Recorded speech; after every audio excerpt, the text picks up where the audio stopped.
The second one,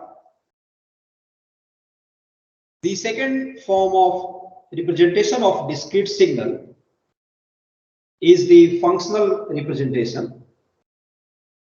So in the functional representation,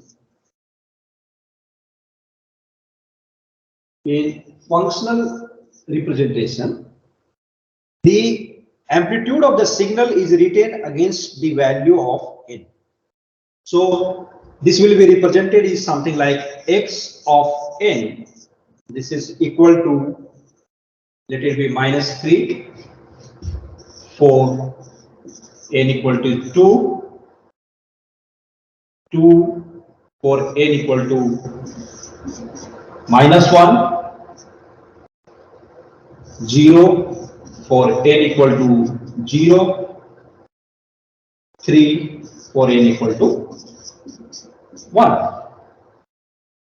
So you can see this graphical representation of this x1, the value is written here and we have represented in the form of this graphical representation. But if I am talking about this functional representation, the same signal amplitude will be written against the value of n in this manner. If I can take another example of the functional representation, I can take that x of n, this is a discrete signal because here you can see the n. This is a signal 2 raised to the power n or 0 for n equal to greater than or equal to 0.